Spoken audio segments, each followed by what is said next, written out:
Hi everyone, and welcome to another Doctor Who Series 6 Wave 1D action figure review by me, Max Shorts. Today I'll be reviewing another Cyberman figure from this particular wave, and as you can see it is the Corroded Cyberman with chest damage and electric shock hands.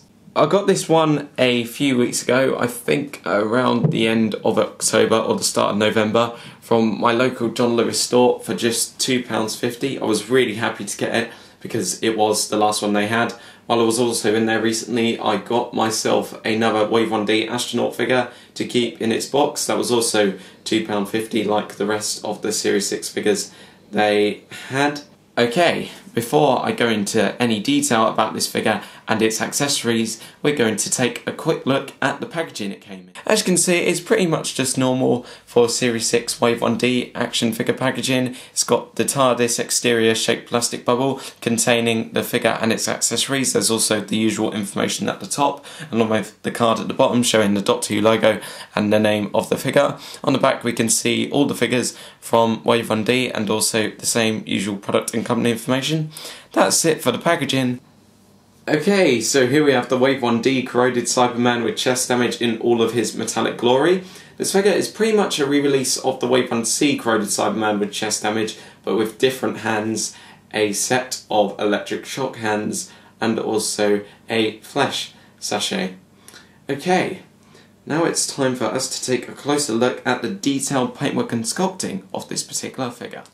The head sculpt for this particular Cyberman figure is very similar to that of all the other Cyberman figures in this wave, so it does feature pretty much all the same bits of detail and paintwork. If we take a look at it up close, we can see those classic black teardrop eyes that we've seen on many different Cyberman designs since Doctor Who first started back in 1963. Also, happy 49th anniversary to Doctor Who. I know it's a bit late, but yeah, I just want to say it. Happy 49th birthday, Doctor Who, even though your birthday was about 2 weeks ago.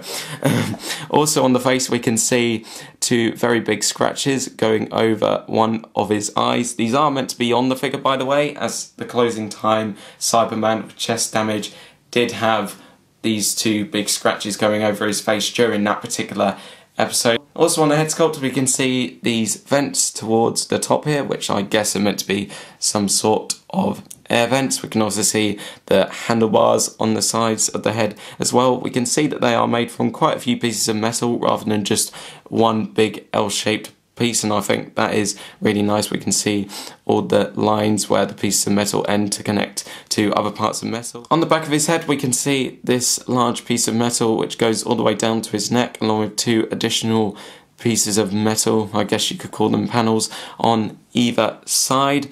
Like all the other head sculpts for the other closing time Cyberman figures, the head sculpt for the Cyberman with chest damage has been painted with a really nice bit of silver with a light brown wash going over the top, helping him to look very old and rusty.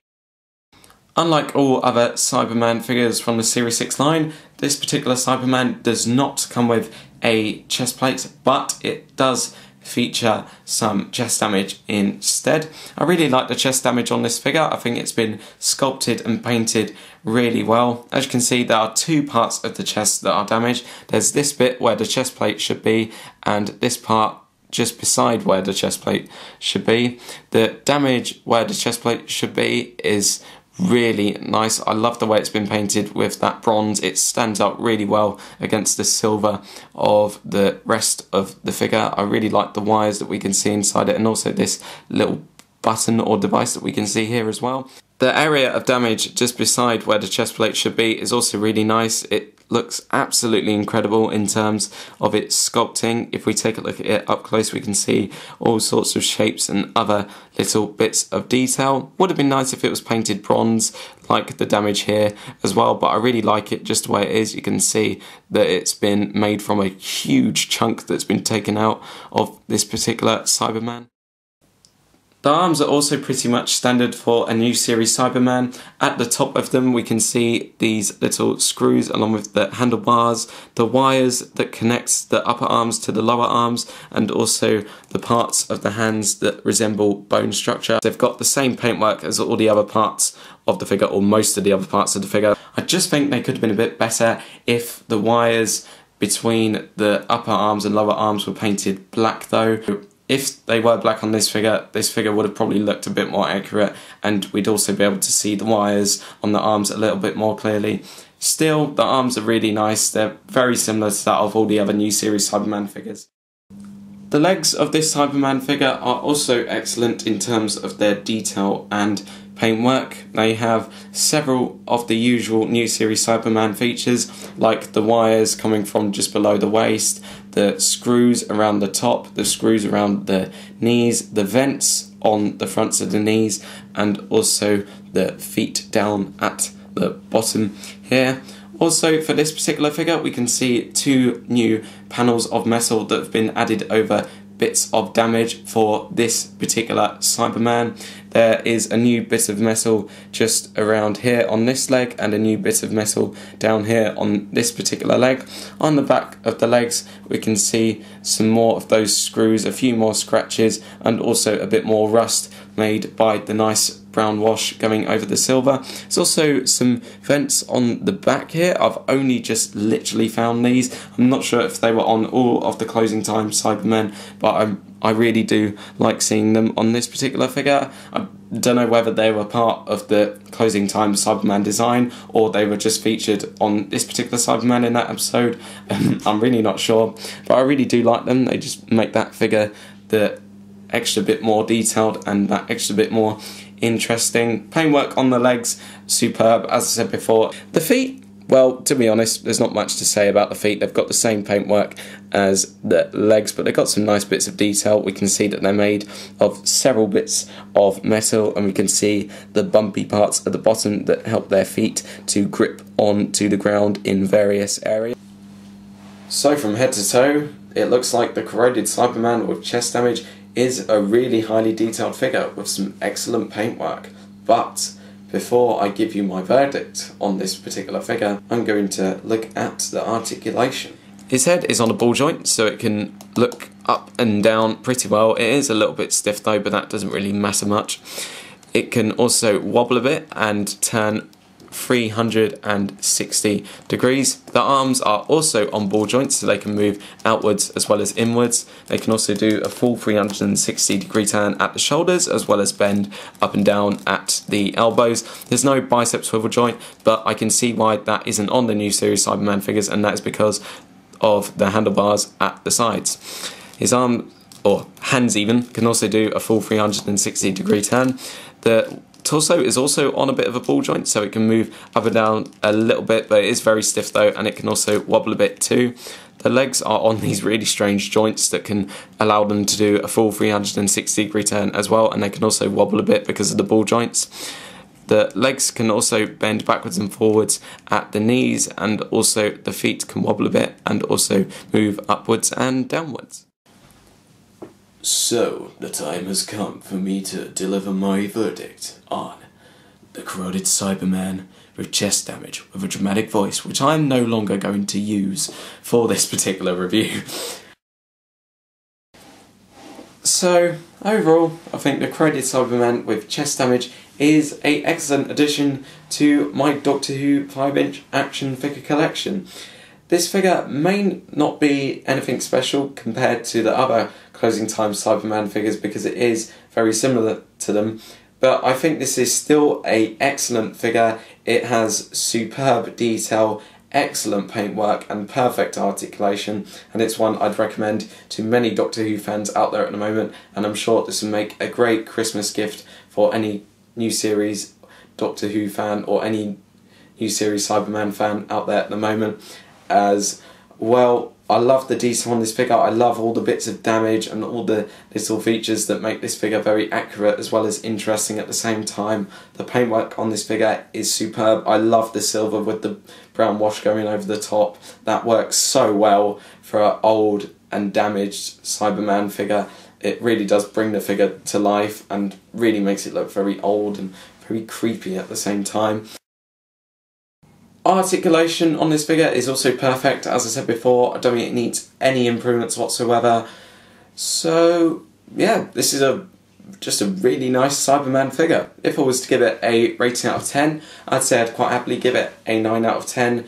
I love this figure for so many reasons, but I think it could have been a little bit better if the wires on the arms and torso were black instead of silver, because then this figure would be a little more accurate, and also the wires would stand out on the arms a little bit more as well. Still, this is an excellent figure. As I said before, it make a great Christmas gift, and I am really happy with this particular Cyberman figure. It is the figure that's pretty much completed my Doctor Who Series 6 action figure collection. There are still some variants out there that I need to get, like the River Song with longer hair, and also the Ganger 11th Doctor with soft effect heads and hands, but I think I'll be able to get those sometime soon as well, and if I do, I'll review those as well.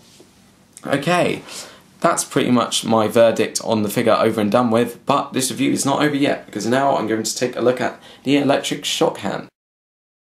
Here we have the electric shock hands of this particular Cyberman. I don't think any of the Cybermen in the episode closing time did actually electrocute anyone on screen, but I think it's good that they've been included with this particular figure. They do make the figure very fun to play with, and they are excellent accessories for other scene recreations and also figure adventures. They've been made out of quite a soft plastic, so they can slip onto the hands of this particular figure.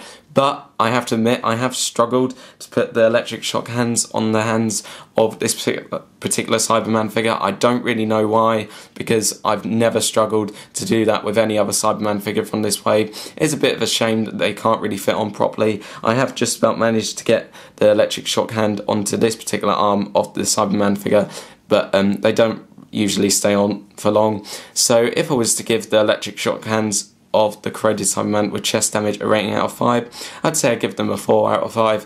They're a really nice accessory that, as I said before, is excellent for all sorts of scene recreations and figure adventures or animations, but I just think maybe they could have been a bit better if they were a better shape so they could fit into the hands a bit better. I've tried both of them for both hands, but they just don't seem to fit on very well. But I don't have any trouble doing this with other Cyberman figures on this wave, so I'm sure it's nothing big to worry about. It's probably just for my figure anyway. I don't think it's anything to worry about. Still excellent accessories though.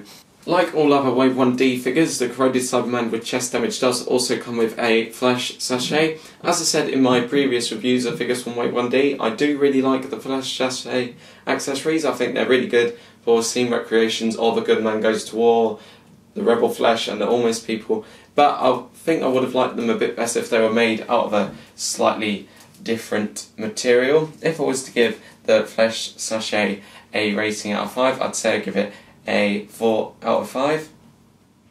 And yeah, that is pretty much it for my review of the Corroded Cyberman with chest damage from Wave 1D of the Series 6 figure line. Hope you've all enjoyed watching this review. I'm planning on doing quite a few more reviews leading up until Christmas. I'm hoping to do some Avengers figure reviews, a G.I. Joe Retaliation figure review, and some other reviews that will show you some figures that I definitely recommend to you this Christmas. And yeah, I've really got to bring this review up to a wrap because I've only got 30 seconds left on the camera just about. I hope you've all enjoyed watching this review. If you'd like to share your comments on this figure, please feel free to do so in the comment section below or in the video response you'd like to make. Happy belated 49th birthday to Doctor Who as well, my personal favourite sci-fi show of all time, and also Merry Christmas.